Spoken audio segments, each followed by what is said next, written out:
Hello everyone, welcome back to our YouTube channel School Diaries. ഇന്ന് നമ്മൾ 3ാം ക്ലാസ്സിലെ ഇംഗ്ലീഷിലെ ഒരു ആക്ടിവിറ്റി ആയിട്ടുള്ള കിച്ചൺ ഓർക്കസ്ട്രയിൽ പറയുന്നുണ്ട്. നമ്മുടെ കിച്ചൺ ഐറ്റംസ് ഇതിൻ്റെ പേര് എഴുതാൻ വേണ്ടി പറയുന്നുണ്ട്. അപ്പോൾ നമുക്ക് ഇന്ന് കുറച്ച് കിച്ചൺ ഐറ്റംസും അതിൻ്റെ ഇംഗ്ലീഷിലുള്ള പേരും നമുക്ക് പരിചയപ്പെടാം. നമുക്ക് മലയാളത്തിലുള്ള പേരുകൾ അറിയാം, പക്ഷേ ഇംഗ്ലീഷിലുള്ള പേരുകൾ നമുക്ക് അറിയാതെയുണ്ട്. നമുക്കതൊന്ന് നോക്കാം. ഫസ്റ്റ് വൺ ഗ്യാസ് സ്റ്റൗ, അത് നമുക്ക് എല്ലാവർക്കും അറിയാം അല്ലേ. Second one pressure cooker, then spoon and fork, plate, bowl, knife എന്ന് വെച്ചാൽ കത്തി, ബക്കറ്റ്, ഫ്രൈയിങ് പാൻ, സ്പെറ്റുല നമ്മൾ മലയാളത്തിൽ ചട്ടുകം എന്ന് പറയും.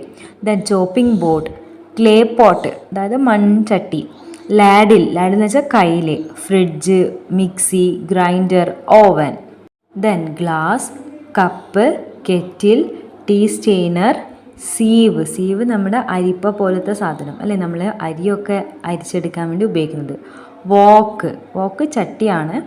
ദെൻ റോളിംഗ് പിൻ, നമ്മുടെ ചപ്പാത്തിയൊക്കെ പരത്തുന്ന ആ ഒരു കോല്, grater. Then mortar and pestle, ഉലക്കയും ഉരലും. ഗ്രൈൻഡിങ് സ്റ്റോൺ എന്ന് പറഞ്ഞാൽ അരക്കുന്ന കല്ല് അല്ലേ. ദെൻ ടോങ്, നമ്മൾ ഇറുക്കിയെടുക്കുന്ന ഫുഡ് ഐറ്റംസ് ഒക്കെ ഇറുക്കിയെടുക്കുന്ന സാധനമാണ്. Then rice cooker, coconut scraper എന്ന് വെച്ചാൽ നമ്മൾ ചിരവയാണ്. Then peeler, whisk, kitchen towel. അപ്പോൾ ഇത്രയാണ് നമ്മുടെ ഇമ്പോർട്ടൻ്റ് ആയിട്ടുള്ള കിച്ചൺ ഐറ്റംസ്. അപ്പോൾ ഇത്രയാണ് നമ്മുടെ ഇന്നത്തെ വീഡിയോയിൽ ഉൾപ്പെടുത്തിയിട്ടുള്ളത്. അപ്പോൾ ഈ ഒരു വീഡിയോ നിങ്ങൾക്ക് ഇഷ്ടപ്പെട്ടുവെങ്കിൽ ലൈക്ക് ചെയ്യുക, മറ്റുള്ളവർക്കും ഉപകാരപ്പെടുമെന്ന് തോന്നിയാൽ ഷെയർ ചെയ്യുക. അതുപോലെ നിങ്ങൾ ഈ ഒരു ചാനൽ ആദ്യമായിട്ടാണ് കാണുന്നതെങ്കിൽ സബ്സ്ക്രൈബ് ചെയ്യാനും മറക്കരുത്. അപ്പോൾ ഇനി അടുത്ത വീഡിയോയിൽ കാണാം.